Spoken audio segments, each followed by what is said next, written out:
Bueno, mientras llega el candidato López, que nos avisó que está en proceso de llegar, yo tengo aquí una serie de preguntas que están dirigidas exclusivamente al candidato Gaviria, entonces podemos aprovechar el tiempo para dirigírselas.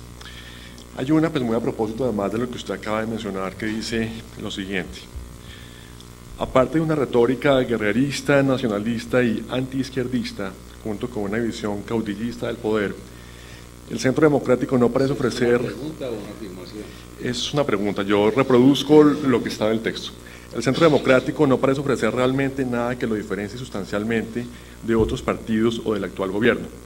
No puede decirse, en vista de esto, que la oposición del Centro Democrático al proceso de paz del gobierno Santos no es un intento desesperado por salvar el uribismo de la debacle política, pues no es mucho más lo que puede ofrecer aparte la promesa de mano dura contra la guerrilla.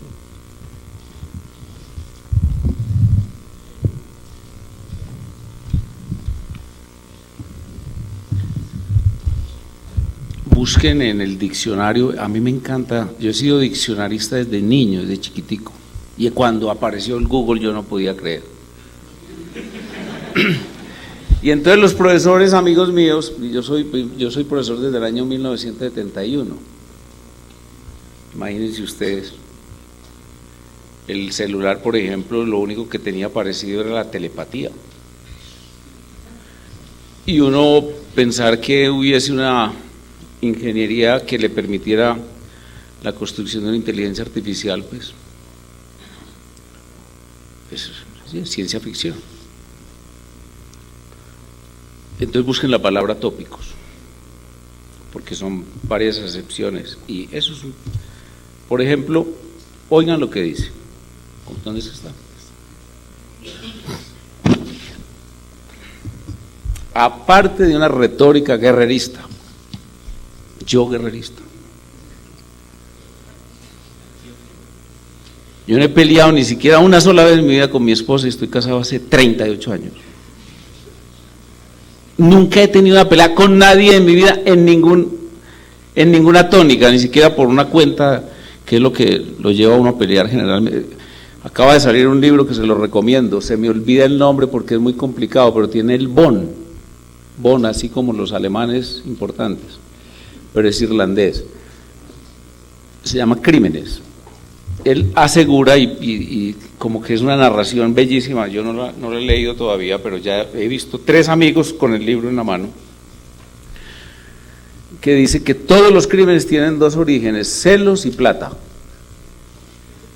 Bueno, entonces, nosotros somos guerreristas, muy bien.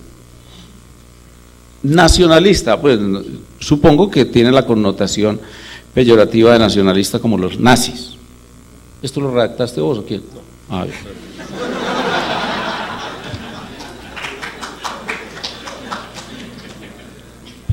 Los nazis, tal vez la forma de acción y de pensamiento que más odio, les recomiendo muchísimo,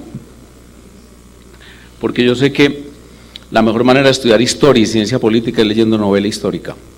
Se los garantizo. Y El invierno del mundo trae episodios sobre el comportamiento de los nazis y de los estalinistas que son francamente insólitos, pero que además tienen esta particularidad. Yo me puse juiciosamente leyendo la novela, que tiene 900 y pico de páginas, pero como me fracturé la pierna, pues aproveché para desatrasarme en todo eso. Y trae episodios de los nazis que yo no los tenía referenciados. Por ejemplo, ellos reinventaron la guillotina, estamos hablando en el siglo XX, poco antes de la fundación de las FARC, 5 años antes de la fundación de las FARC. Los nazis andaban por ahí gobernando reinventaron la guillotina y la aplicaban sobre todo a los estudiantes. Ahí hay un episodio terrible. Entonces me fui a buscar a Google si eso era verdad, y sí, verdad, era verdad. En fin, pero yo creo que eso es lo que quiere decir el que la redactó. Y antiizquierdista. El que sea antiizquierdista está, dijéramos, ni izquierda ni derecha son hoy propiamente pues como la expresión más más nítida y brillante de la política, y uno volverse anti eso, no puede ser antitaurino, por ejemplo.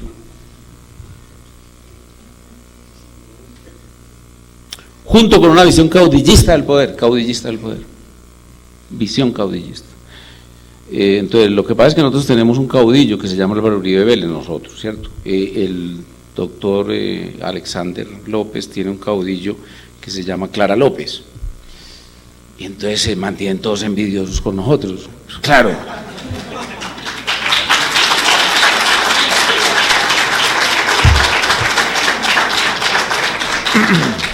Pero yo no, el papel del hombre en la historia es fundamental. Eso.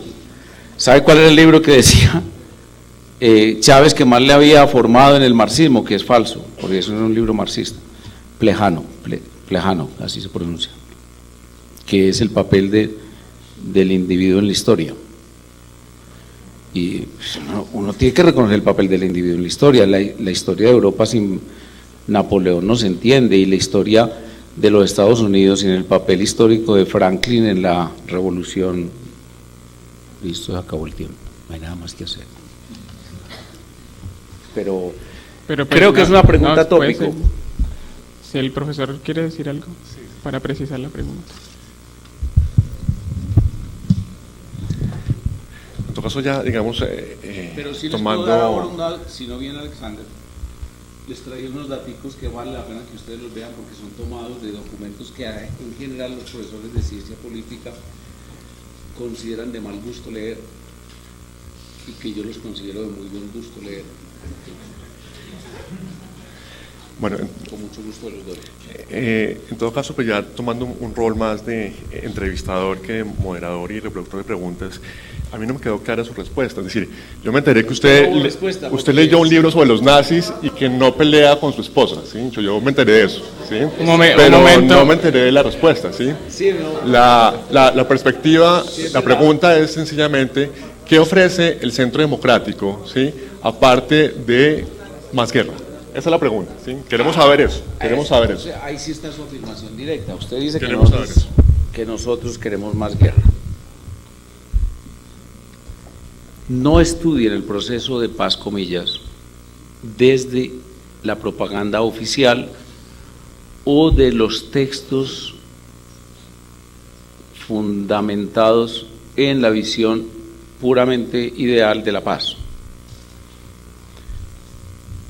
Si yo leyera solamente esos textos y yo creyera en el Evangelio solamente para definir la vida política de Colombia, le garantizo que yo haría la misma pregunta que usted está haciendo. Yo estudio el proceso desde las FARC. Primer elemento, o primera afirmación, totalmente de acuerdo con procesos de paz para Colombia, totalmente de acuerdo.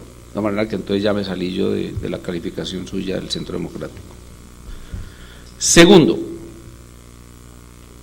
todos los procesos que han nacido como iniciativa de la propia organización armada han tenido éxito. No sé si el profesor está de acuerdo conmigo. ¿Sí está de acuerdo? Ah, bueno. Porque le quería poner los ejemplos si no estaba de acuerdo. El M19, que lo conozco bastante bien, inclusive tenemos su más importante dirigente en la sombra dentro de nuestra organización, que se llama Eber Bustamante, me lo ha confirmado. Y yo hablé muy largamente de estos procesos con un paisano de ustedes que se llama Eduardo Pizarro León Gómez.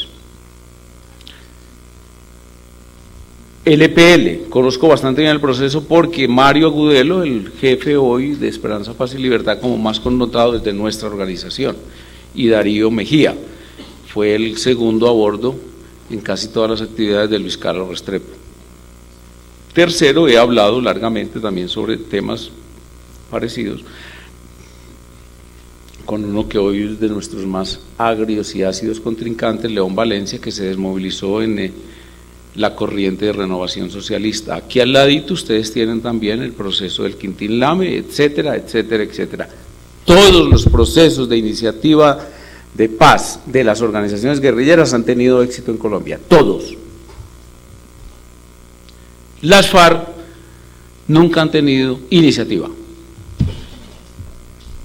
Las han llamado, las han invitado. Y las han invitado, uno desde la lagartería, por ejemplo, en el caso de Leiva. Otro desde una creencia totalmente voluntarista y subjetiva, como el caso de Enrique Santos Calderón, mi amigo, compañero fundador de un partidito político que se llamaba Firmes, Enrique Santos Calderón, etcétera.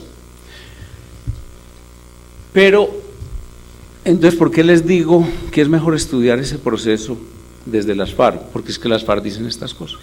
Vea, por ejemplo, lo que dicen en este mismo año.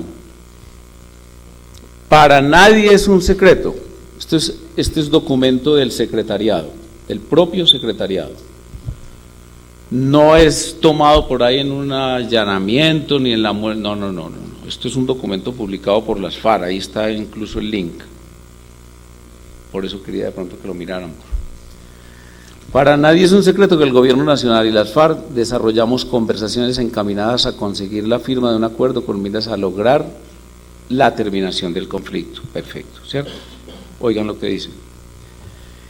Estas conversaciones hacen parte de un proceso de paz iniciado desde los comienzos del mandato de Juan Manuel Santos, quien pocos días después de posesionarse realizó gestiones directas para hacernos saber que deseaba iniciar unos diálogos encaminados a pactar una solución pacífica al conflicto colombiano. Iniciativa del gobierno, primera falla. Todos han fallado. Belisario, lo intentó el presidente Barco, lo intentó el presidente Gaviria, le rogó el presidente Samper a través de personas muy conocidas y que lo han dicho en sus libros, como por ejemplo Carlos Vicente de Rú y otros, paisanos de ustedes. Y oiga lo que dicen las FARC. El mensaje presidencial fue claro y preciso.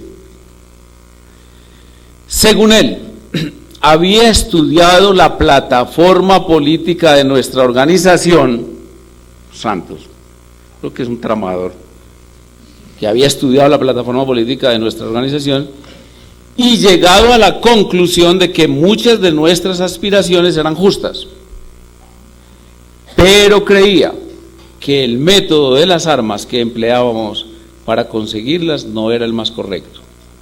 Así que planteaba la posibilidad de iniciar la búsqueda de una salida incruenta. Me parece que ahí está el meollo del asunto.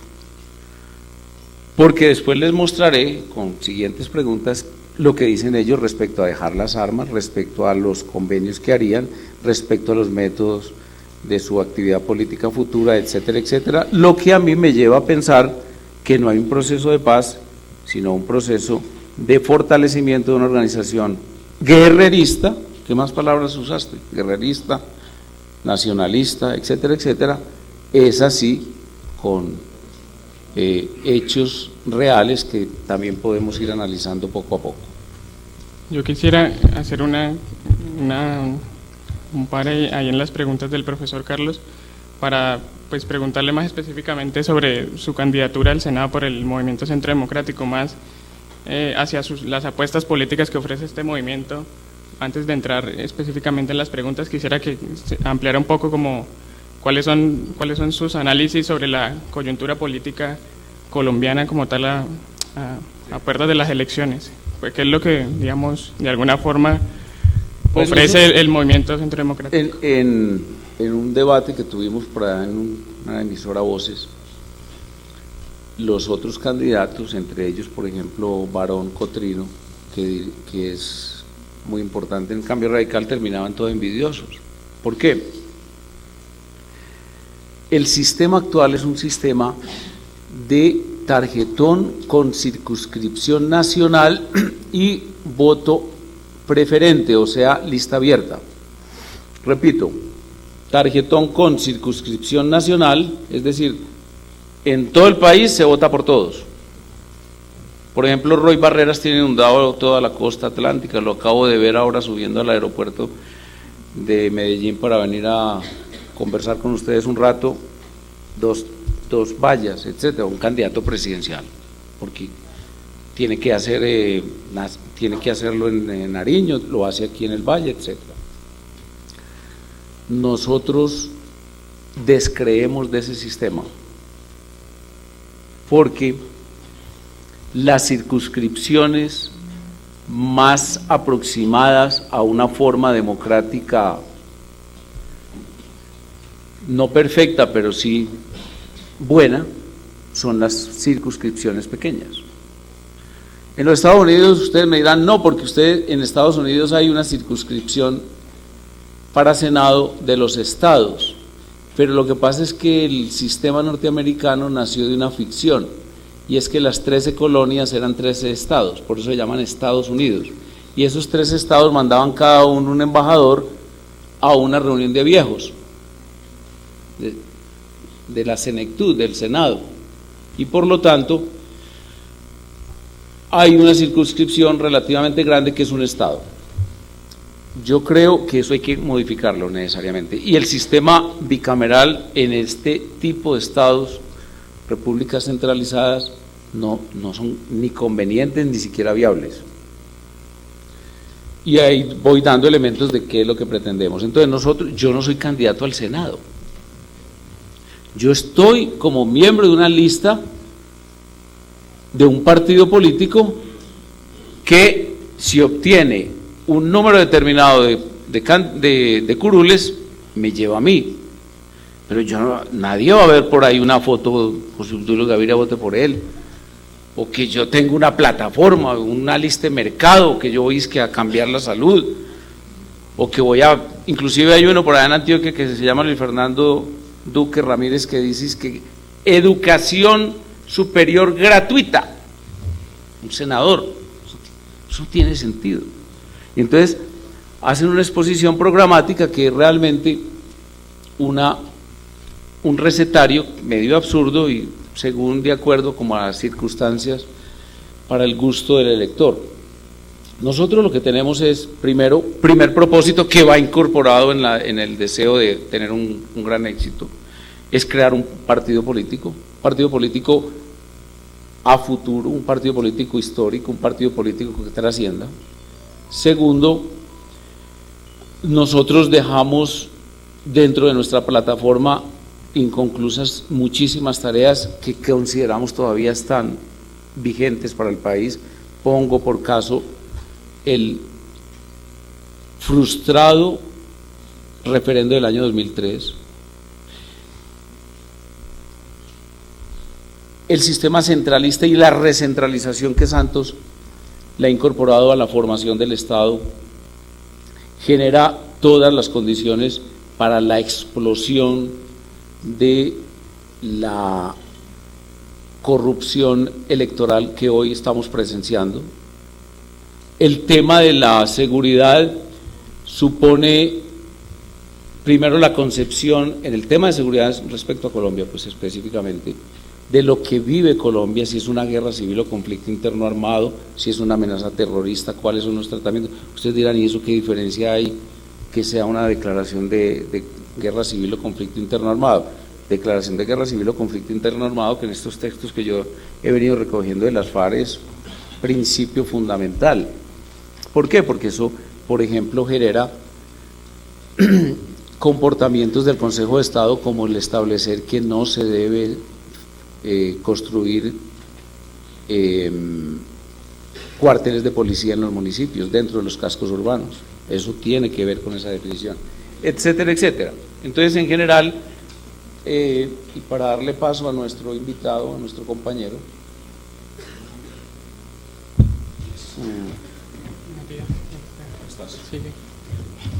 senador, ¿qué ha habido? ¿Cómo le va? Entonces, son candidaturas individuales, sino formación de partido y puesta en marcha de la plataforma a través de iniciativa legislativa y control político. Silencio, por favor. Gracias. Muchas gracias por las palabras. Gracias, bienvenido al senador López. Lo recibo con una pregunta para los dos.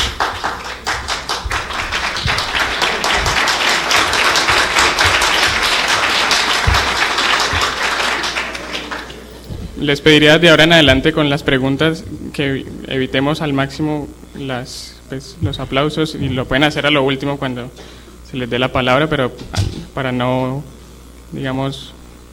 Pero yo creo que lo debieran recibir con el mismo, o sea, yo creo que debemos oírlo con tiempo y todo. Yo estoy de acuerdo con que el procedimiento sea el mismo, porque recibirlo con preguntas es como cogerlo fuera de base, y no creo que es lo que nos interese. Yo creo que el orden del día lo manejamos los estudiantes y yo. Entonces, yo creo que seguimos con las preguntas. La primera pregunta... El presidente Maduro nos... Hay gente que no se acostumbra a dejar el poder.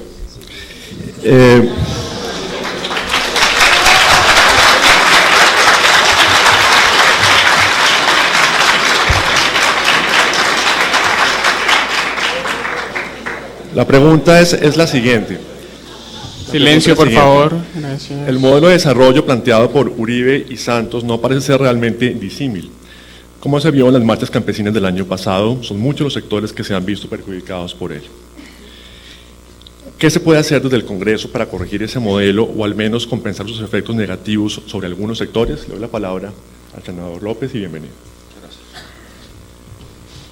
¿Así? Bueno, muy buenos días.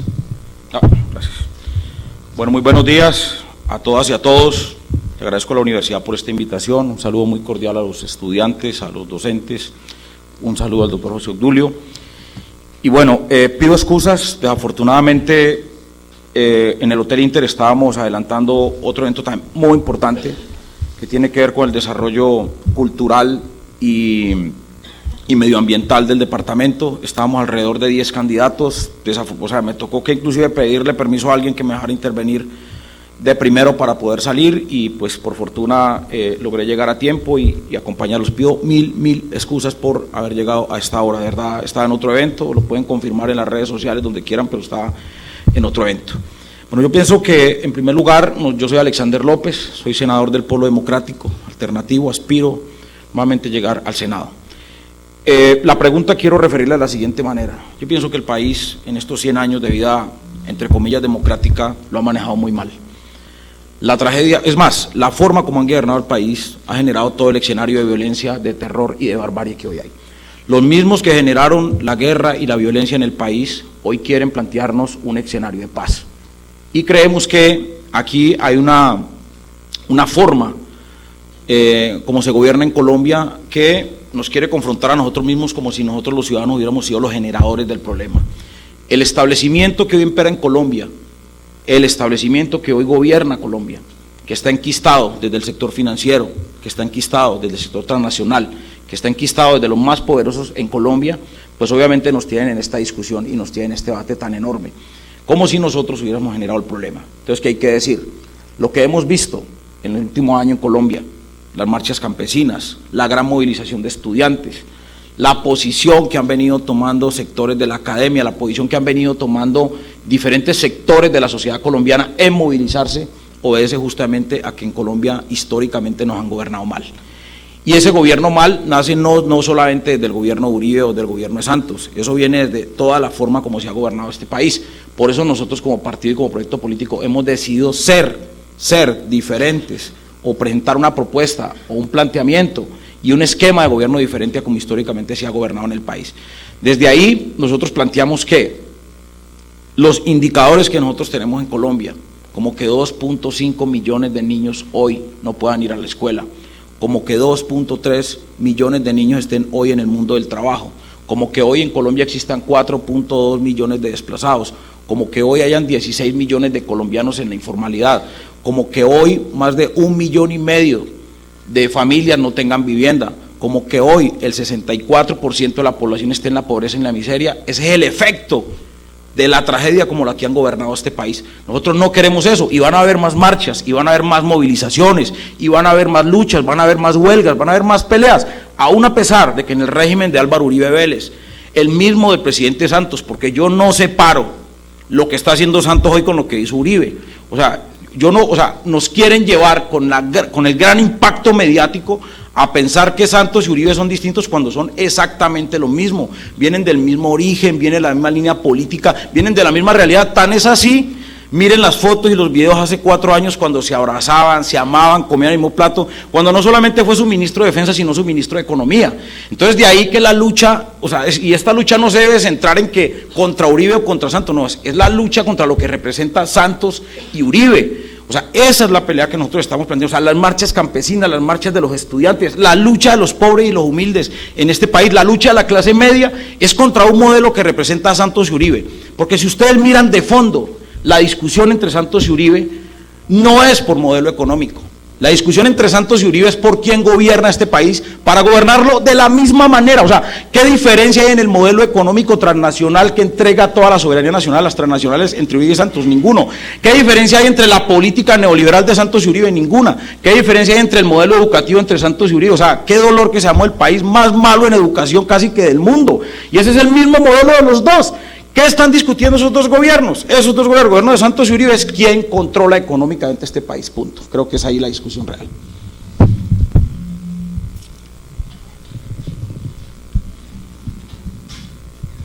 La misma.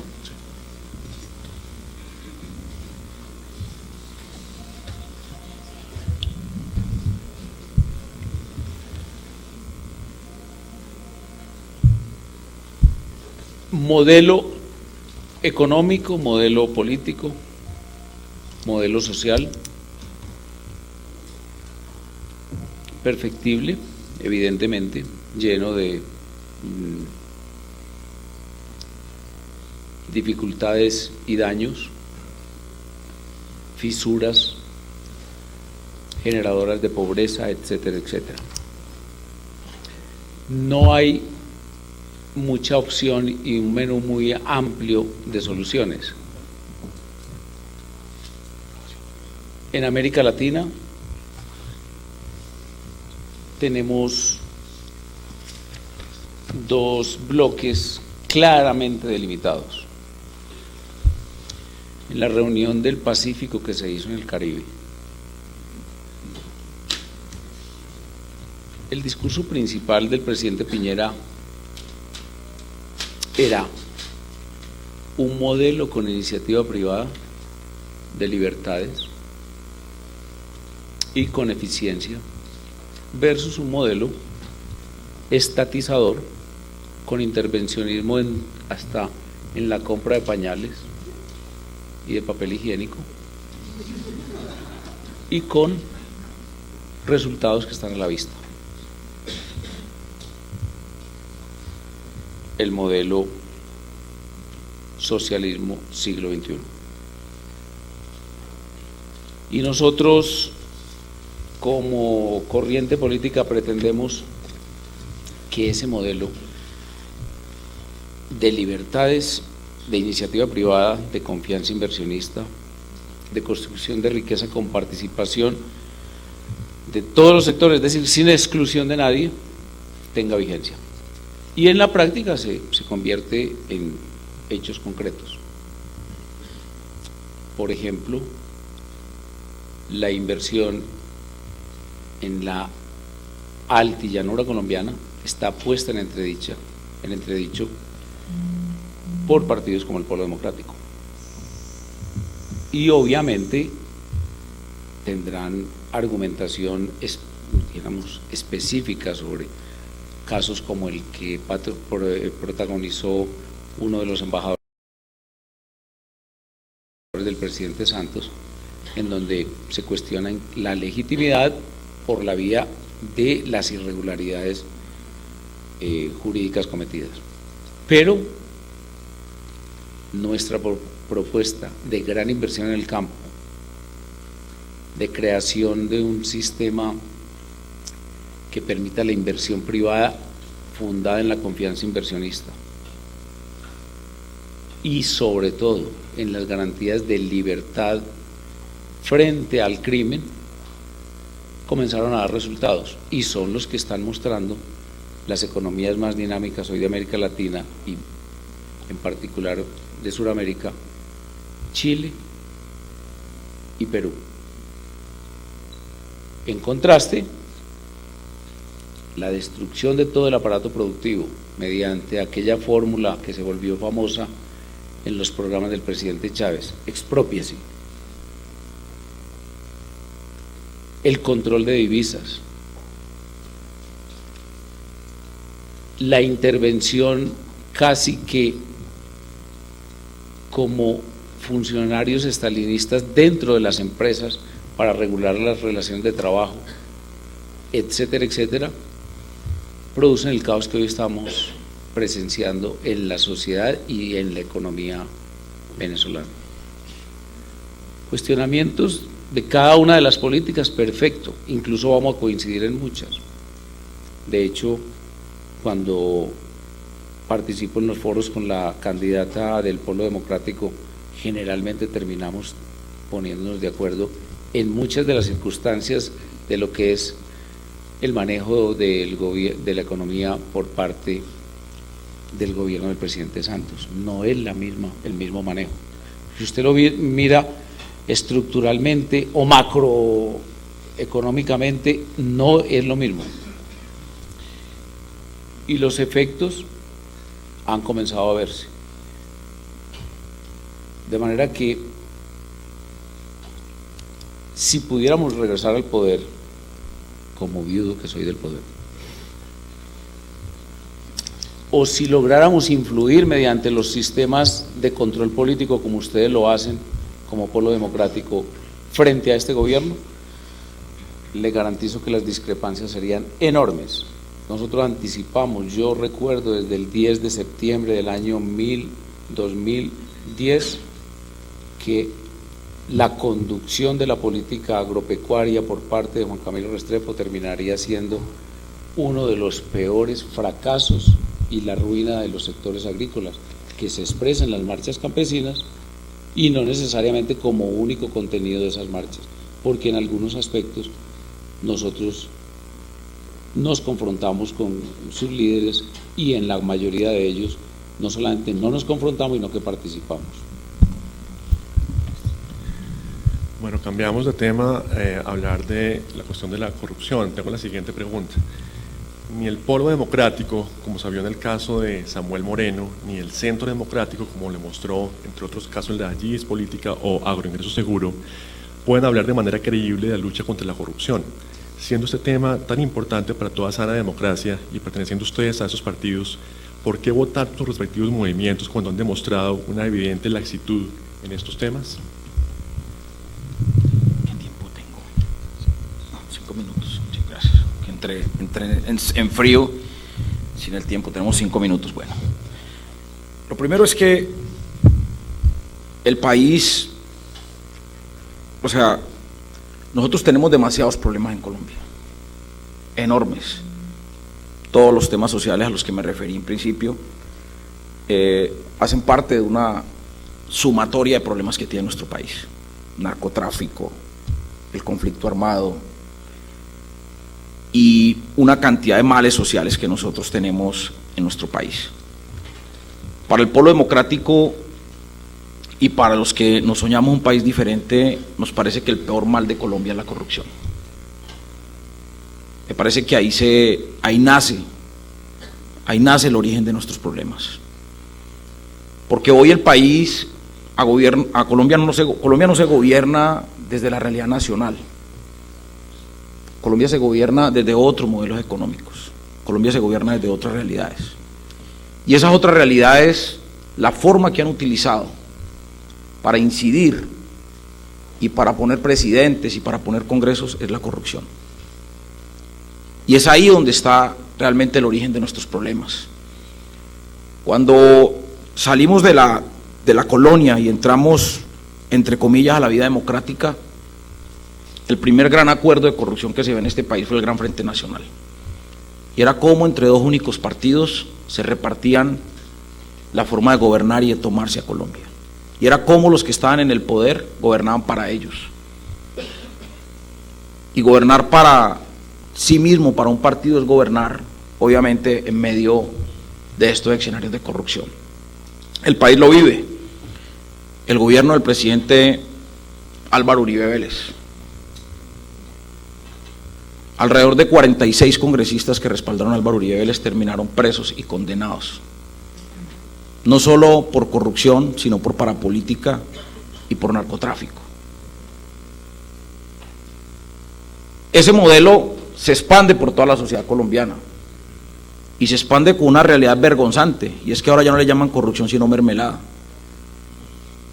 que yo odio en lo personal que le llamen a eso mermelada, eso es corrupción, y esa corrupción se vivió igual o peor en el gobierno del presidente Álvaro Uribe Vélez, y no porque sea por Álvaro Uribe Vélez o por Juan Manuel Santos sea buena o mala, es mala y la corrupción hay que extirparla, y claro, el polo democrático fue permeado por eso, y los hermanos Moreno permearon de manera grave al polo democrático en eso. El polo le salió al paso a eso, y no solamente condenamos y le pedimos perdón a este país por lo que pasó en Bogotá, sino que además tomamos las decisiones que teníamos que tomar, expulsamos a los hermanos Moreno y acompañamos a la justicia para que la justicia actuara. Somos un partido de 8 años de historia, somos un partido que estamos naciendo y nos permeó la corrupción y lo asumimos, pero ocurrió en Bogotá. Y hemos tomado todos los controles y todas las acciones para que no nos vuelva a pasar ese tema. Y aspiramos no nos vuelva a pasar. Ese fue un mal ejemplo, el pueblo le ha pedido perdón al país, pero nosotros no defendemos corruptos, como se ha pasado, o como pasa en el caso del gobierno de Álvaro Uribe Vélez, que aún a pesar de verlos en la cárcel y condenados, dicen no son inocentes. Nosotros le creemos a la justicia colombiana, aún a pesar de las decisiones que tome. Y nosotros no vamos a defender delincuentes ni vamos a defender corruptos, los rechazamos de manera integral. Entonces, si ustedes me preguntan a mí cuál es el mayor mal de Colombia, es la corrupción, porque con la corrupción se compran congresistas, con la corrupción se compra el poder. Hoy lo que vemos en las campañas electorales es una vergüenza, hoy lo vemos, dirigentes políticos, candidatos a Senado y Cámara, que no tienen propuestas, pero tienen plata, que no tienen reconocimiento ciudadano, pero compran líderes, que no tienen una sola propuesta, pero salen con grandes vallas y cuñas en los medios de comunicación. Entonces, de verdad, si ustedes me preguntan a mí, que llevo 12 años en la vida política y 14 años de dirigente sindical como obrero, ¿cuál es el mayor mal de Colombia? La corrupción. Si nosotros no resolvemos ese problema, no es cierto tampoco el discurso que sea la guerrilla, la insurgencia, claro, ese problema hay que acabarlo. Narcotráfico también tenemos que acabarlo, pero cerremos los ojos, acabemos la guerrilla o el conflicto armado, acabemos el narcotráfico, y ¿cómo derrotamos la corrupción? Si la corrupción nace desde el mismo Estado, si la corrupción nace desde el mismo establecimiento, históricamente este país se ha gobernado en medio de la corrupción, y ese es el gran problema que tiene este país. Si ese problema no lo extirpamos, si no le declaramos la guerra a eso, definitivamente este país no tiene futuro.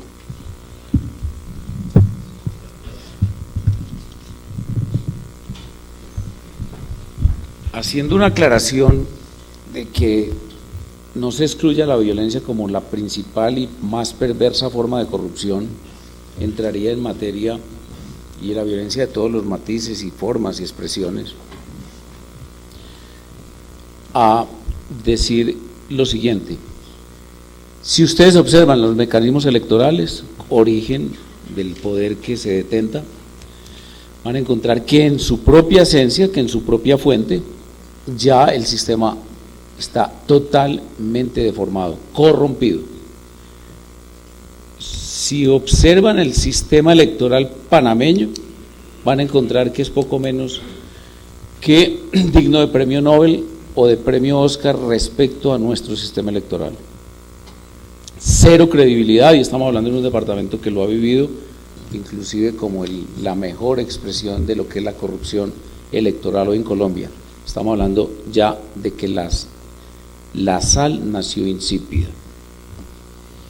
Segundo, cada vez hay un conflicto permanente, y fue la más activa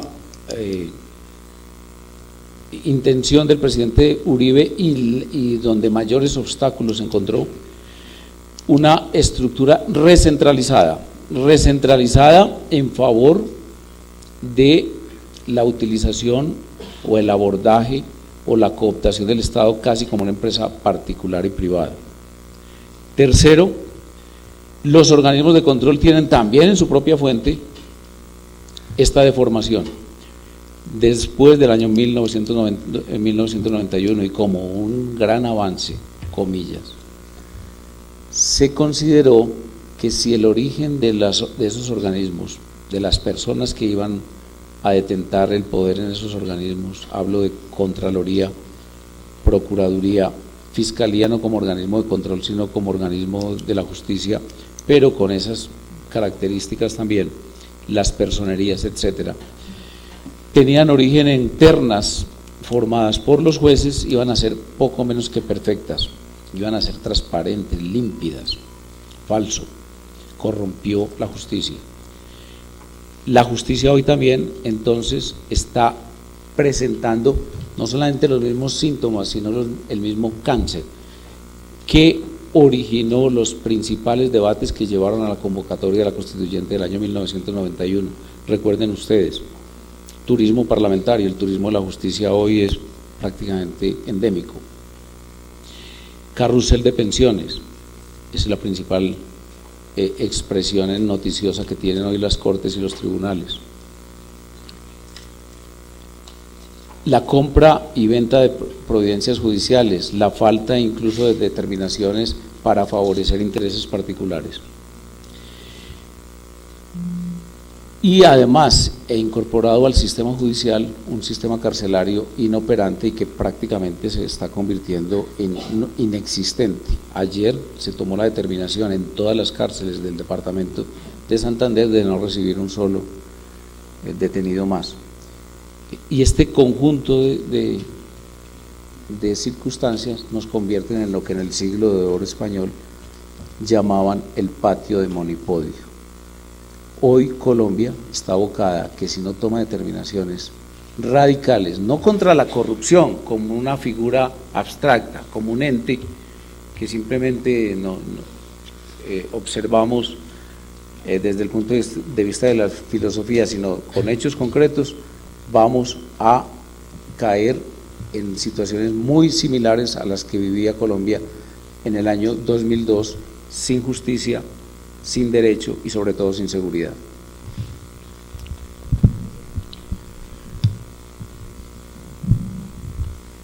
Bueno, pasamos a otro tema, el tema de paz. Pregunta muy puntual. El avance del proceso de paz dependerá, si Santos sea reelegido, del apoyo del Congreso. ¿Cuál va a ser su posición respecto a ese proceso de paz desde el interior del Congreso?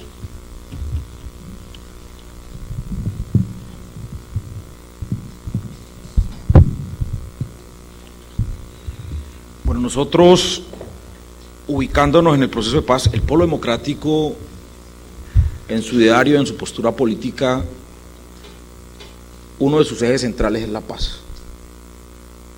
Nosotros, en su momento y desde nuestro origen, le hemos planteado a una paz, a una solución negociada al conflicto en Colombia. Nosotros inclusive le hicimos un llamado a las FARC y al presidente Juan Manuel Santos en La Habana. Es un llamado público que le hemos hecho a las partes, al presidente Santos como representante del Estado colombiano y a las FARC como representante de las FARC. Nosotros queremos un acuerdo de paz para Colombia y le apostamos a un acuerdo de paz. Y hemos reafirmado nuestra vocación y nuestra voluntad de que haya paz. Y nosotros vamos a apoyar el proceso de paz. Pero también le hemos dicho al gobierno nacional, queremos conocer qué se está discutiendo. O sea, queremos saber cuáles son los ejes centrales de ese acuerdo de paz. Aún a pesar de que amamos la paz y queremos la paz para este país. Porque resolver el conflicto armado que se libra con las FARC y la insurgencia es empezar a encontrar una serie de caminos muy importantes que lo poco democracia que hay en el país requieren. Por ejemplo, en Colombia, cada que se expresan los estudiantes, los campesinos, el movimiento sindical, ha habido una tradición desde el Estado y el gobierno de Santos y el gobierno de Uribe ni de Pastrana fueron ajenos. Cada que ha habido una movilización, una protesta en este país, ahí está la guerrilla. Ahí está el terrorismo, ahí está las FARC, ahí está el ELN. Es más, yo fui señalado inclusive por el gobierno del presidente Uribe todo el tiempo de hacer parte de las FARC y el ELN. O sea, Y después cuando ya no pudieron demostrar eso, dijeron que era Paraco. Entonces, ese escenario de paz va a permitir que todos aquellos que pensemos diferente a cómo se construye este modelo económico absurdo y este modelo de gobernar a Colombia cambie. Y no es importante la paz solo por eso. La paz es importante también para detener un conflicto que está generando más de 6.000, 7.000 muertes. Y mueren buenos y malos, entre comillas, pero son hijos de este pueblo, policías, soldados, campesinos, oficiales. Y se detiene esa guerra, y hay que pararla. Una guerra que ha generado también una gran cantidad de desplazamiento en este país. Pero a muchos agentes del establecimiento y del Estado colombiano les interesa que se mantenga la guerra. ¿Y por qué les interesa que se mantenga la guerra? Porque con eso nos califican de lo mismo, con eso nos matan, con eso nos encarcelan y con eso nos persiguen a los que pensamos diferente con ese cuento de la guerra. O sea, todo el que piensa diferente al Estado es terrorista y es guerrillero. ¿Y cuántos procesos enfrentamos? Muchísimos. Y no solo por eso, el conflicto armado hoy, el presupuesto que se gasta en guerra hoy es 42 billones de pesos. Eso se gasta el presupuesto para comprar fusiles, tanques, helicópteros, pero todo con el escándalo que tenemos de este ejército, que es el mismo escándalo del ejército del gobierno del presidente Uribe. Los oficiales son los mismos, los generales son los mismos, los coroneles son los mismos, y la corrupción es la misma. Entonces, ¿qué colombiano? Yo soy senador de la República, y yo no sé cuánto cuesta un helicóptero artillado, un Black Hawk, un Cascabel, cuánto cuesta un fusil y cuesta un tiro, porque son gastos reservados del Ejército Nacional, y solo los conoce el presidente, el ministro de Defensa y los militares que dan las compras. 42 billones que podemos utilizar para recuperar el 70% de nuestras escuelas públicas que se cayeron. 42 billones que podemos utilizar para generar 2, 3 millones de cupos universitarios en educación pública superior para los colombianos. 42 billones que podemos utilizar en recuperar el 60% de nuestra red pública de salud, que es un desastre, y recuperar todos los hospitales que cerró el presidente del gobierno Uribe, más de 80 hospitales públicos en este país. La guerra es un buen negocio para los colombianos. Obvio, hay unos elementos centrales que en materia de derechos humanos se tienen que mirar y revisar. Por eso le hemos pedido al gobierno nacional, queremos saber hasta dónde va la paz, hasta dónde va a haber impunidad, queremos mirar eso también, pero la paz es lo mejor que le puede pasar al país.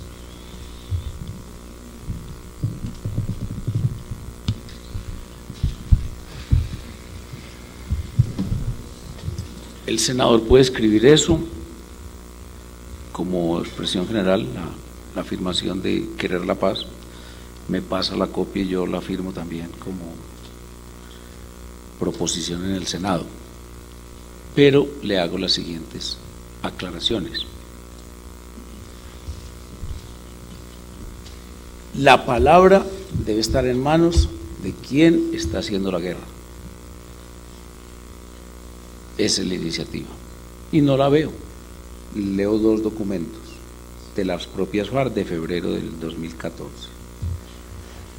Esta la firma Timochenko como un artículo y dice: está fuera de lugar la mínima posibilidad de que las FARC firmemos algún acuerdo de paz ajeno a la profundización real de la democracia y la justicia social en Colombia, que es lo que nosotros llamamos agenda, la agenda del país.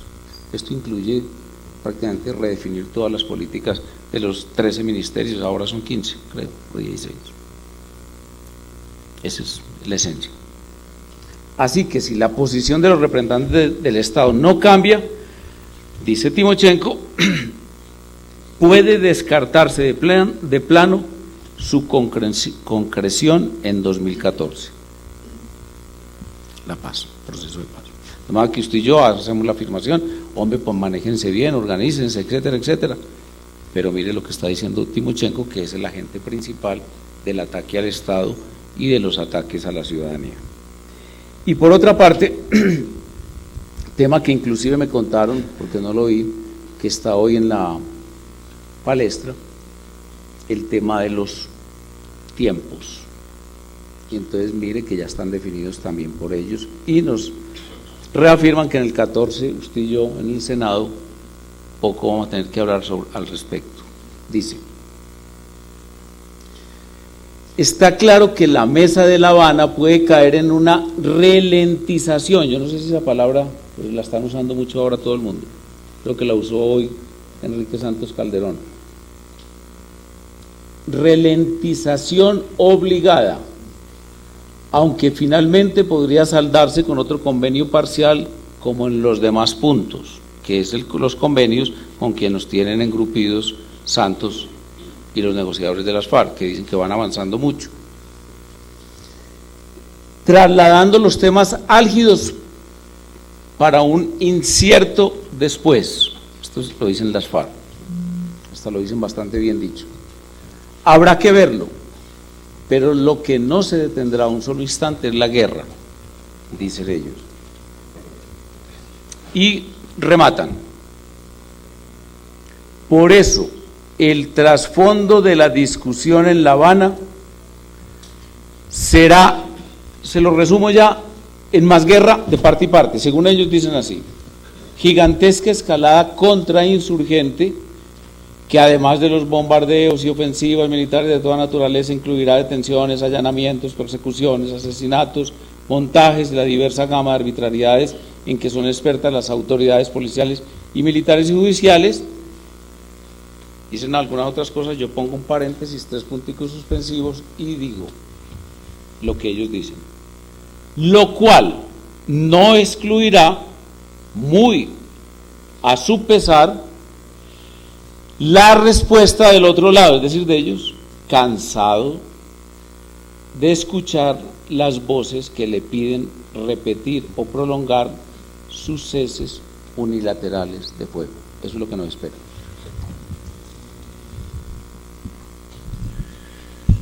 Bueno, por eso entramos a la tercera fase de este encuentro. En este punto la idea es que ustedes hagan preguntas entre sí. Eventualmente creo que alcanzamos a 2 preguntas. Entonces la idea es que usted, senador López, comience preguntándole algo al candidato Gaviria y luego hacemos el proceso inverso.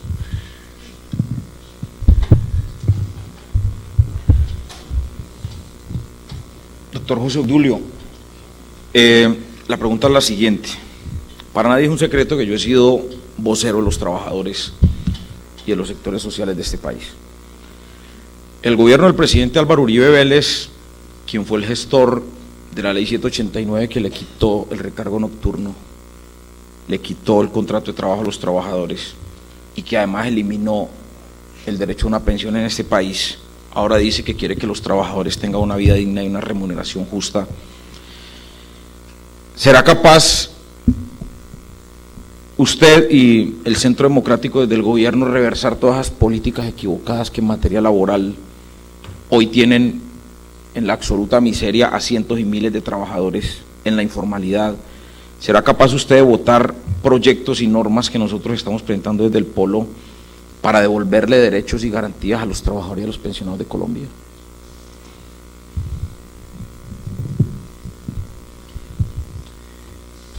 Curiosamente, usted pertenece a la Comisión Séptima, ¿cierto? ¿Y por qué no a la séptima? Pero la debió tener. Eso es falta de democracia, en mi opinión, en la toma de decisiones, porque sí, pero me parece absolutamente extraño. No se preocupen que yo también seré minoría y oposición. ¿Está reconociendo que ganó Santos? Pues por ahora nos va ganando, yo creo en las encuestas. Yo no sería su alter ego en ese tema porque no me considero experto, pero sí, usted sabe quién será su alter ego en ese tema, y es el presidente Uribe. Y a mí me parece que ustedes han tenido también discusiones, y espero que lo reconozca, de mucha altura en esos temas, por lo menos se oyen. Usted sabe que nosotros en el Centro de Pensamiento Primero Colombia tenemos uno de los capítulos más importantes, es el capítulo de los trabajadores del sector sindical. Usted sabe que nosotros como sector sindical del Centro de Pensamiento Primero Colombia nos enfrentamos de una manera elevada, digna, por ejemplo en los temas TLC, donde ustedes tenían un punto de vista y nosotros otro. En los temas de la regulación salarial, no tanto salarial, sino prestacional, y en particular definiciones de asuntos que nos parecían necesarias para el desarrollo de la empresa, puesto que en eso, y ustedes yo creo que han avanzado, y nosotros también, porque el grupo nuestro, como usted lo sabe, todo proviene del MODIR, todo el sector sindical nuestro. Y en consecuencia, nuestra dirigencia sindical comenzó a pensar en temas de necesidades de la empresa como fuente de trabajo y de ingreso, y no solamente en el debate unilateral de las mejoras prestacionales y salariales en consideración al estado de la propia empresa.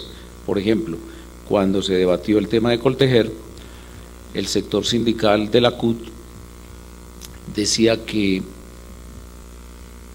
ni un paso atrás en las prestaciones obtenidas en los convenios y en los acuerdos, en las convenciones, y el sector nuestro decía, si no damos un paso atrás, se cierra Coltejer, y en consecuencia preferimos que no se cierre.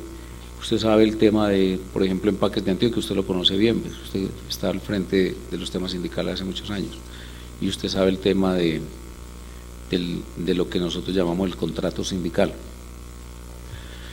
Distinto a la explotación descarada y artera de ciertas cooperativas y empresas de trabajo temporal. Y usted sabe también que a nosotros, en el tema de la jornada laboral, y cuando digo nosotros de una manera sedicente, yo en eso no tenía nada que ver, me metía pues, o por lo menos oía, el tema de la creación y ampliación del sistema de grandes extensiones en el comercio estaba totalmente bloqueado en Colombia. ¿Cómo se demostró? Basta ver a Cali y saber por qué se expandió el sistema, y hoy incluso es líder, como el caso de Superinter, porque estaba bloqueado. Pero eso es un asunto práctico que usted y yo, es decir, no es la ideología la que nos va a separar ahí, y en consecuencia, si sus propuestas van dirigidas a un desarrollo e incremento de la riqueza, tanto para los dueños como para los trabajadores, y digámoslo al revés, para los trabajadores y los dueños, tenga la seguridad de que votaremos juntos. Yo no soy preguntador, pero sí conversador. Y usted nunca me aceptó, no le llegó mi invitación a mis programas. Pero sí valdría la pena que habláramos un poco de Venezuela. Yo estoy hoy como pensando que ahí es donde nos podemos confrontar desde el punto de vista de la ideología y de la aplicación práctica de un programa de gobierno. Y obviamente una tarea legislativa que es la que nos corresponde.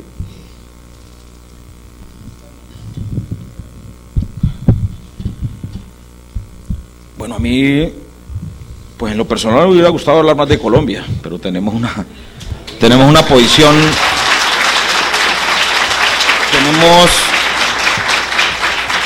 pero obviamente tenemos que opinar de este tema. Nosotros no compartimos ni las imposiciones desde la izquierda ni las imposiciones desde la derecha. Por consiguiente, nuestro modelo y nuestro proyecto aplica para Colombia.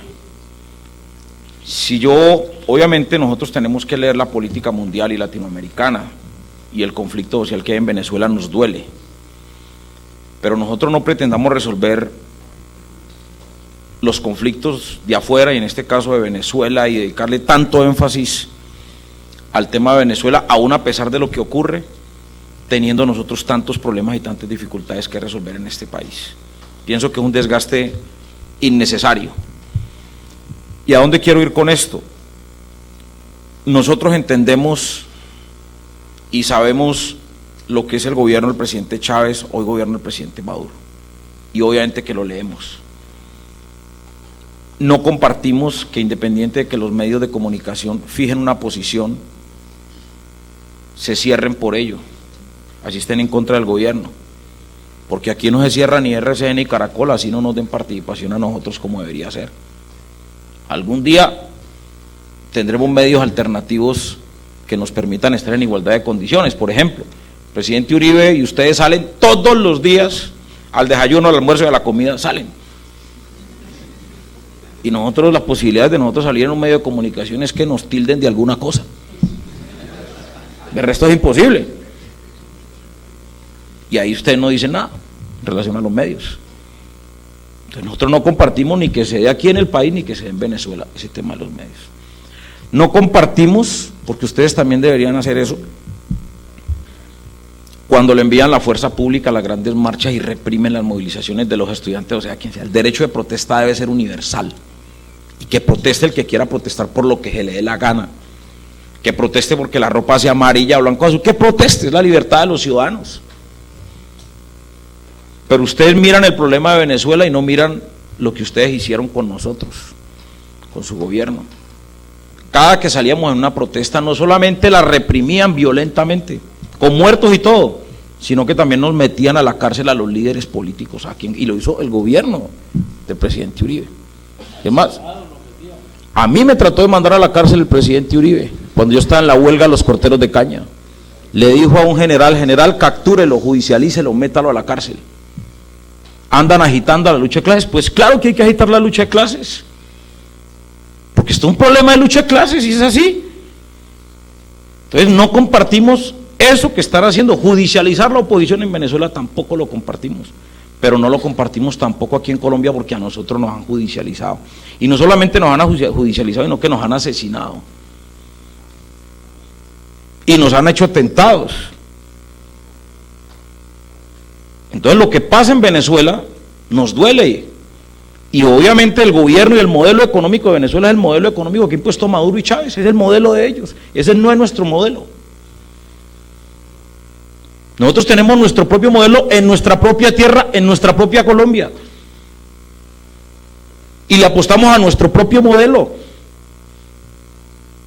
y nosotros peleamos y luchamos contra esta derecha, no contra la derecha de Venezuela, porque la derecha que tenemos que derrotar y el establecimiento corrupto que tenemos que derrotar es este, y no el de Venezuela. El día que derrotemos el establecimiento y la derecha corrupta de este país, pues ya miramos a ver en qué más nos metemos, pero por ahora tenemos enormes problemas aquí por resolver, como por tratar de meternos o hacer política con temas y asuntos que obviamente no benefician en nada a nuestra propia realidad. Tenemos demasiado dolor en este país, demasiado sufrimiento, aún a pesar de la alegría en que vivimos, pero tenemos mucho que resolver. Pero eso que está pasando hoy en Venezuela no es ni la sombra de lo que pasó aquí en 8 años del gobierno del presidente Álvaro Uribe Vélez. ¿Cuántos falsos positivos padeció este país? Más de 3.500 personas murieron inocentes en manos de 8 años de gobierno. ¿Cuántos directores del DAS terminaron presos y huyendo del gobierno del presidente Uribe porque nos interceptaron, nos chuzaron, nos persiguieron de manera ilegal? Hoy continúa eso, doctor José Dulio, en el gobierno del presidente Santos. Y yo no voy a decir que por eso felicito a Santos o a Uribe por eso, no, eso no se debe hacer en una democracia. Termino porque el tiempo se me acabó.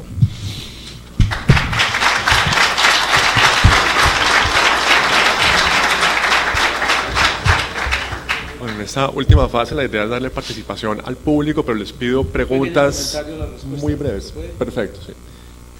¿Sí? Muy pequeño. ¿Qué dudas tan grandes? Me encanta la respuesta tan matizada, senador, me encanta. Veo tibio su apoyo.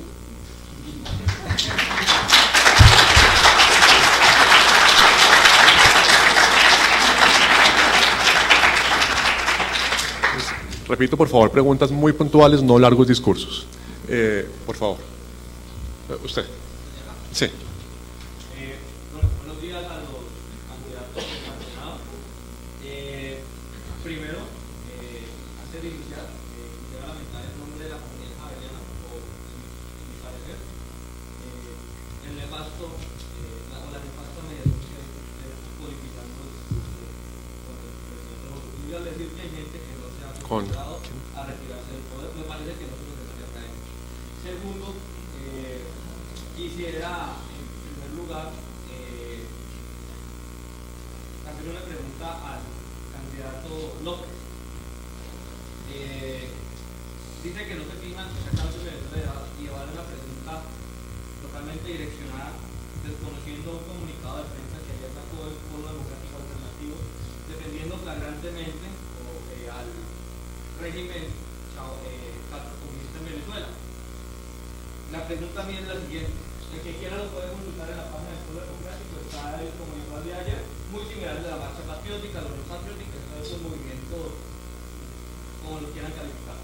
La pregunta es la siguiente: ¿cuáles son las garantías de que al ustedes estar en el Congreso, o incluso sus aspiraciones al poder central de la República, no se replique un modelo castrocomunista que se ha demostrado que ha fracasado en este nuevo socialismo del siglo XXI del que ustedes se sienten orgullosos? Muchas gracias.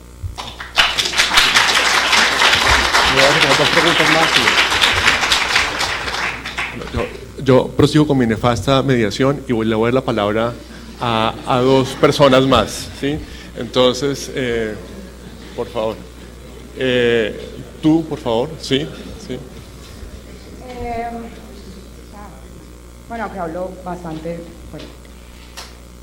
Mi pregunta es un poco más hacia qué pretenden ustedes dentro del Senado con respecto a las inversiones que son necesarias y que ya planeación departamental, lo hablo como Vallecaucana, y ayer estuvo Garcés aquí exponiendo, que necesitamos una cierta inversión del gobierno central, de la cual ustedes pues tendrían la decisión final con respecto a Asia-Pacífico, ¿sí? Lo que viene siendo la Alianza del Pacífico y todo lo que necesitamos invertir en Buenaventura y todo su puerto. Entonces yo quisiera conocer qué propuestas tienen ustedes con respecto a esa situación y a la descentralización de la economía, porque pues como todos, no sé si todos lo saben, todo va a Bogotá y de Bogotá, ¿sí? La mayor producción va a Bogotá y de Bogotá viene acá, lo cual incurre en costos de producción. Entonces, eso es. Dos preguntas muy breves, Ricardo Pinzón y el señor de amarillo, y terminamos.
Hace estos señalamientos, obviamente a manera de orden, prácticamente en la semana siguiente nos llegan amenazas de las águilas negras, ¿cierto? Para exterminar y acabarnos y decir que tenemos que ir con nosotros.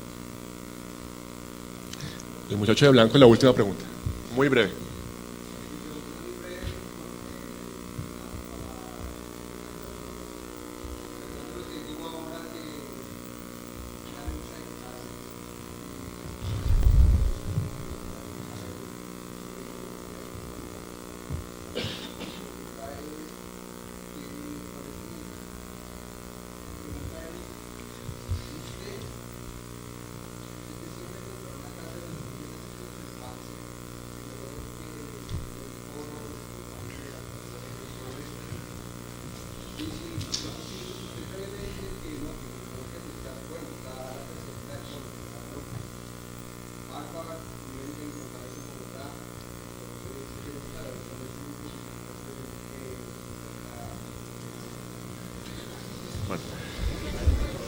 Nos quedaba Silencio, una por persona favor. que había alzado la mano y yo no la había percibido, el señor de negro aquí abajo.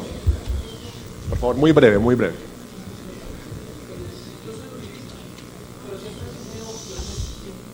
Yo soy uribista, pero siempre he tenido una pregunta.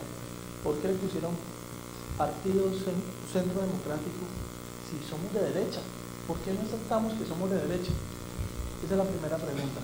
Y la pregunta al senador es la siguiente. ¿Cuál es la posibilidad que ustedes, una posibilidad real que ustedes tengan de acceder al poder y que eso no signifique devolvernos en políticas económicas y, por ejemplo, se acaben alianzas como la Alianza del Pacífico? Voy a pedir una licencia, si no le choca. Y es que le había dicho al coordinador que yo vine exclusivamente a este foro y en atención a que tengo vuelo, porque tengo otro foro en Medellín. Me voy exactamente a las 11 y con tiempos muy medidos. Pues quisiera referirme primero, si se puede, pues, no es obligatorio. Un segundito antes de que responda. Disculpa, es que queremos invitarlos a todos, ya que están aquí, para la sesión de las 2 a las 5 de la tarde con los candidatos que tenemos aquí, donde el debate va a ser mucho más nutrido. Les agradecemos de antemano a los invitados por sus aclaraciones. Senador, y me excusa pasando que me retire de esa manera, insisto, no es abrupta, ya estaba planeado. Si entré en Cali, he pedido perdón, excusas, me he retractado. La justicia para mí es distinta en Colombia. He hecho 4 artículos y voy a hacer el 5º, e incluso ofrezco más bien una solución idéntica a la de Pacho Santos, a quien yo simplemente le creí. De manera que incluso le solicito, ¿no? ¿Qué se hizo? Sí. Que no me puse las gafas. Le solicito incluso que usted mismo me diga cuándo vengo a hacer eso, porque yo no estoy por acusar a nadie de nada. Esa no es mi forma. Yo no soy acriminador, como dice Sebastián Gracián.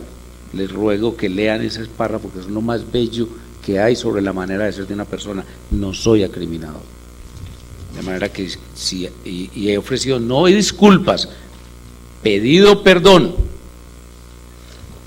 como lo hice con el señor Néstor Morales y como lo hago con todo el que considera que yo dije una mentira o algo. Perdón.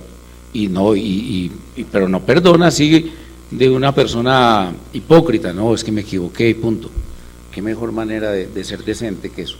Asia-Pacífico. No estoy de acuerdo incluso con Piñera de que sea solamente una alianza política hoy. Debe ser una alianza de fondo y además una vía para entrar en el Pacífico, que no, usted sabe que a nosotros nos han negriado, esa es la palabra. A nosotros nos han cuestionado nuestro ingreso a esa comunidad y todos los presidentes, ahí incluso hablo desde el presidente Barco, han intentado, recuerde usted ese esfuerzo del presidente Barco o de su gobierno para que nos incorporaran a esa comunidad. Nosotros mismos hemos cometido graves y perturbadoras acciones con respecto a nuestra presencia en el Pacífico. Por eso no es solamente un cuento anecdótico, y yo creo que el senador está de acuerdo conmigo en que el tema no es puramente simbólico o de presentación el no haber hecho la reunión en el Pacífico, en una de las capitales del Pacífico, en Popayán, en Nariño, en Pasto, haberla hecho en Tumaco, porque además es que mostrar la pobreza dignamente no es ningún pecado en ninguna circunstancia, o incluso si es que nos parecía que Buenaventura no era apta, haberla hecho como hizo hicieron Winston Churchill y Roosevelt la primera reunión del Atlántico en el mar, en un barco. Y de allí se desprende lo que usted plantea como toda una política de Colombia para el Pacífico, no de Colombia hacia el Pacífico, sino de Colombia para su Pacífico. Ese abandono, esa presión de sectores antioqueños, paisanos míos, o de por lo menos del sector cafetero o del Caldas, de impedir la construcción de un nuevo puerto que está prácticamente hecho y que simplemente lo que se necesita es vías y aeropuertos para dinamizar la economía de la zona occidental y particularmente pacífica, etcétera, etcétera. Además que ahí hay un programa de gobierno, un programa obviamente en donde el legislador, si yo llego a hacerlo, debo intervenir, pero sobre todo un programa que incorpore a toda la población, lamentablemente hoy mal guiada, en mi opinión, por las administraciones locales, me refiero tanto a las departamentales como municipales, tipo Tumaco, tipo Buenaventura, etcétera. Muchas gracias. Yo creo que eran como los dos temas principales de las preguntas. A mí me parece extraordinario poder participar en estos debates. Lo haré siempre, sea o no elegido. Soy un invitado permanente, basta que me digan hora y fecha y con mucho gusto apareceré. Senador, me encanta saludarlo y le deseo la mejor suerte.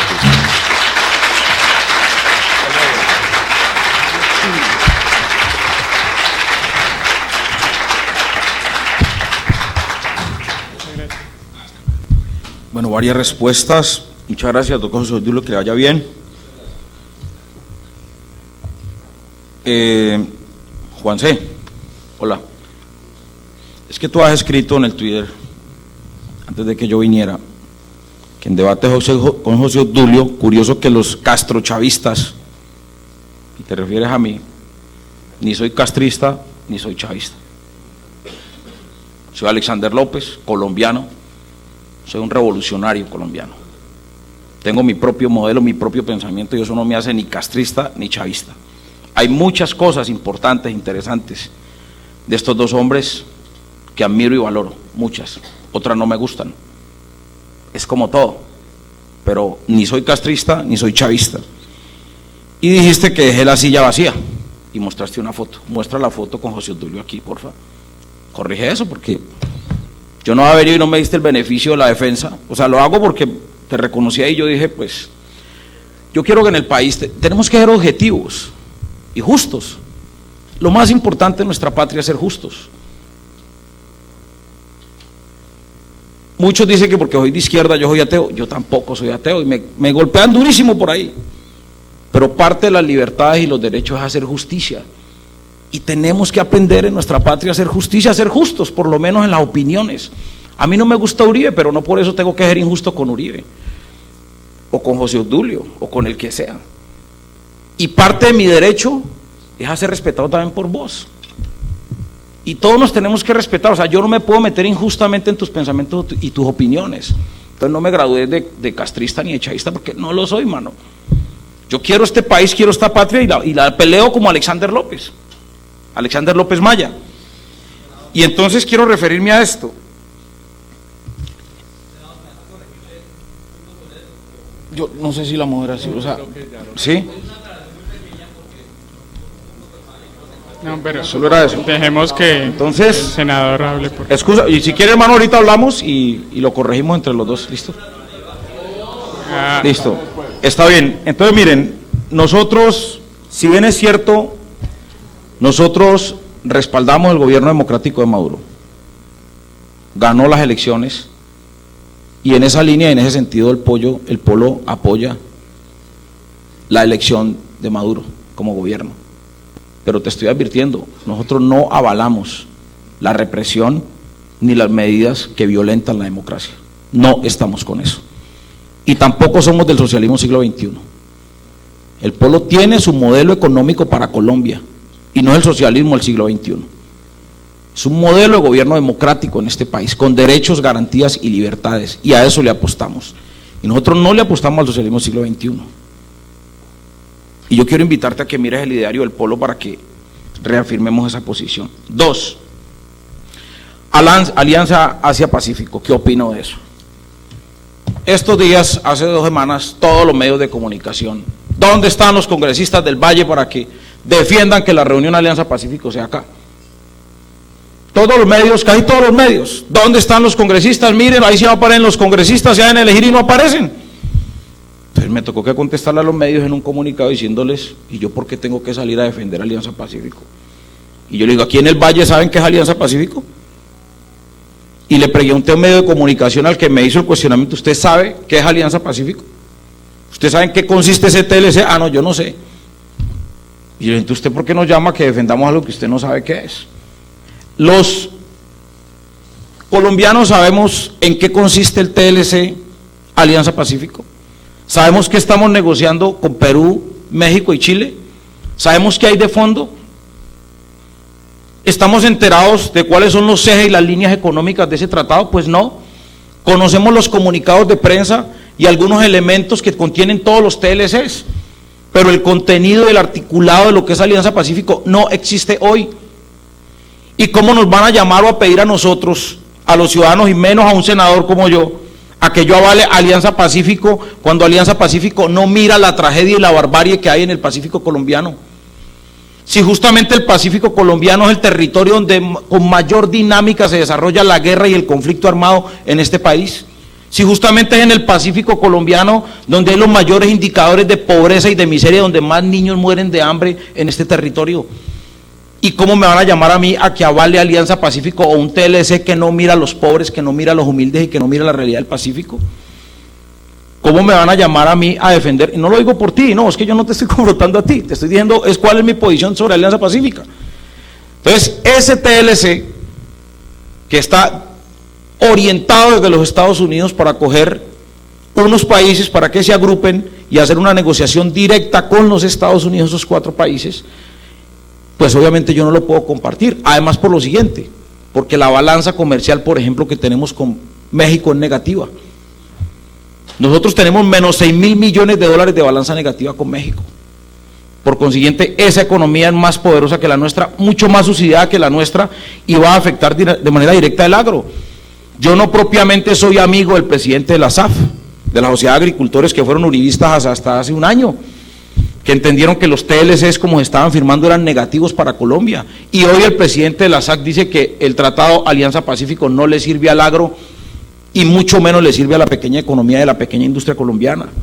Lo dice el presidente de la SAC, lea el periódico El País de ayer, o de antier creo que lo leí, y fue al Congreso a oponerse a ese tipo de tratado.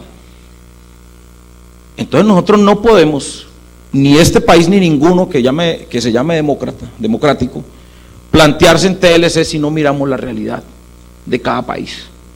Y esa fue la pelea que nosotros dimos. O sea, aquí no se pueden mirar o hacer acuerdos comerciales con otros países si no miramos qué efecto y qué impacto tiene en materia social. Buenaventura es el municipio por número de habitantes más violento del mundo. Y están hablando de que ese es una ciudad puerto, y que una ciudad que es la capital del Pacífico, Buenaventura, cuando están descuartizando y depredando a las mujeres en Buenaventura, y los niños están muriendo de hambre, no tienen vías, no tienen agua, no tienen energía, y están hablando de que Buenaventura sea la capital del Pacífico. Termino con esto, 2 temas muy rápidos, perdón. Yo no he comprado una casa de 2.000 millones en Ciudad Jardín. Y si tuviera para comprar, no, yo hay que preguntarle a Clara. Y si pudiera comprar una casa, con los recursos que fueron serían con mis recursos propios. Yo ando en una camioneta Toyota 4x4 y estudié en la Universidad de San Buenaventura. Y eso no me hace ni malo ni bueno. Yo actúo con base en lo que yo pueda hacer desde mi propio recurso y desde mi propio derecho. Y sobre esa línea lo podemos hacer. Tercero, y termino con esta otra pregunta que me hicieron. Fue Alianza Pacífico, sobre el siglo XXI, la unidad de la izquierda. Tenemos un grave problema en la izquierda y yo soy un crítico de la izquierda. Denme un minuto, por favor, se los pido, y termino con esto, que me parece un tema muy interesante. Nosotros hemos tenido un problema histórico en la izquierda, y es que muchos de mis compañeros de izquierda se vuelven caudillos, y ese es un gran dolor de cabeza de la izquierda, y todos se vuelven presidenciables. Vaya usted, dígale a un compañero de izquierda, hermano, hagamos la fila y estemos pendientes. No, ese ha sido uno de nuestros grandes problemas. Pero el ideario, el pensamiento, los sueños por una Colombia libre, justa, en paz, que los colombianos sean felices, es la misma. Pero desafortunadamente no nos hemos podido poner de acuerdo en un solo candidato o candidata. En este momento no va a ser posible. Pero nosotros los que venimos de abajo empujando esto, vamos a buscar que sea posible efectivamente la unidad no solamente de la izquierda, sino la unidad del pueblo colombiano para derrotar a todos estos que han destruido, han dañado y que hoy nos tienen las condiciones de miseria y de infelicidad que nos tienen a Colombia. Muchísimas gracias a la universidad por esta oportunidad. Gracias a todos y los invitamos al debate de las 2 aquí en